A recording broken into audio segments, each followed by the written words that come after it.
Welcome to রসবাঙালি channel. আমার চ্যানেলে আপনাদের স্বাগত। আজ করব আমি ডিম কারি রেসিপি। এখানে ডিম কারি করার জন্য কড়াই বসিয়ে দিয়েছি গ্যাসে।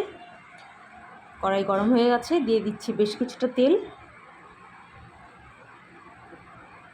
এখানে আমি 3টা ডিমকে সেদ্ধ করে নিয়ে লবণ হলুদ মেখে গাগুলো একটু চিড়ে চিড়ে দিয়েছি। এখন লবণ হলুদ দিয়ে মেখে রাখা ডিমটা ভালো করে ভেজে নিচ্ছি। বেশ লালচে করে ভেজে নিয়েছি। এখন ডিমগুলো তুলে নিব।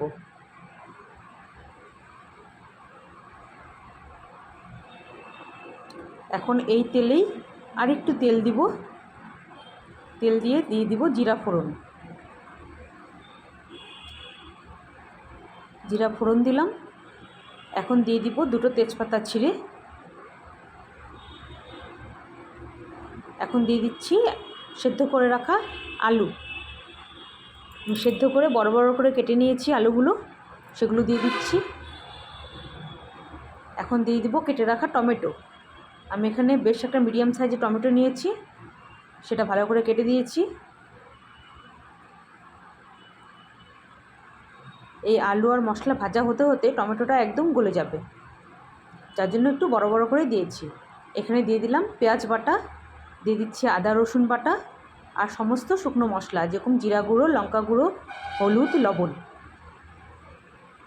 সবসহ খুব ভালো করে কষিয়ে নিচ্ছি। এখন এই প্লেটেই আরেকটু জল দিয়ে জলটাও দিয়ে দিলাম, দিয়ে খুব ভালো করে এখন নেড়ে চেড়ে মিশিয়ে নিচ্ছি। নিয়ে বেশ কিছুক্ষণ টাইম নিয়ে একটু কষিয়ে নিব। বেশ একটু টাইম নিয়ে কষাতে হবে, তাহলে কিন্তু মশলাটা খুব ভালো ভাজা হয়ে যাবে আর খেতেও টেস্ট হবে। যখন দেখা যাবে মশলা থেকে তেল ছাড়ছে, যেরকম আমার হয়েছে, তেল ছেড়ে যাচ্ছে মশলার থেকে, ঠিক সেরকম হয়ে গেলে আরও কিছুক্ষণ টাইম একটু ভালো করে নেড়ে চেড়ে মিশিয়ে নিয়ে দিয়ে দিব আন্দাজ করে ঝোল। খুব ভালো করে কষিয়ে নিলাম। আরও কিছুক্ষণ নেড়ে চেড়ে নিচ্ছি, তাতে একদম ভাজা ভাজা হয়ে গেছে, দেখে বুঝতেই পারবেন খুব সুন্দর মতন ভাজা ভাজা হয়ে গেছে। এখন ভেজে রাখা ডিমগুলো দিয়ে দিচ্ছি। এখন দিয়ে দিব আন্দাজ করে ঝোল, মানে জল। আমি এখানে মিডিয়াম সাইজের বাটির 1 বাটি জল দিলাম। আমি খুব বেশি গ্রেভি রাখবো না, যার জন্য মিডিয়াম সাইজের বাটির 1 বাটি জল দিলাম। দিয়ে বেশ একটু ঢাকা দিয়ে রাখবো যতক্ষণ না ঝোলটা ভালো মতন ফুটে যায়। ঝোলটা খুব ভালো মতন ফুটে গেছে, আর আমার তো আলু সেদ্ধ করাই ছিল, যার জন্য ওটা চেক করতে হবে না। এখন দিয়ে দিব আমি গরম মশলা গুঁড়ো। একদম অল্প দিব, আমাদের তো গরম মশলা পছন্দ করে না, তো একদমই অল্প দিব। আপনারা আপনাদের পছন্দ মতন দিবেন।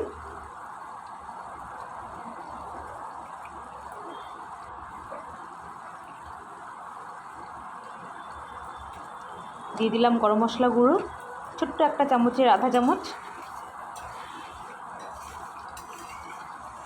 এখন খুব ভালো করে নেড়ে চেড়ে মিশিয়ে নিলাম। এখন দিয়ে দিব টেস্টটা ব্যালেন্সের জন্য একটু চিনি, একদমই অল্প দিব, 4 চামচের আধা চামচ চিনি দিলাম। আবারও নেড়ে চেড়ে মিশিয়ে নিয়ে নামিয়ে দেব। হয়ে গেল আমার ডিম কারি রেসিপি। যদি রেসিপিটা ভালো লাগে লাইক শেয়ার অ্যান্ড কমেন্ট করবেন, আর অবশ্যই সাবস্ক্রাইব করবেন প্লিজ, আপনাদের কাছে অনুরোধ রইল। খুব ভালো করে রান্না করা আমার হয়ে গেছে, দেখুন কী সুন্দর দেখতে হয়েছে। আপনারা বাড়িতে এরকম করে খেয়ে দেখবেন, খেতে খুবই ভালো হয়। খুব সহজভাবেই করে দেখালাম, আর খুব বেশি মশলা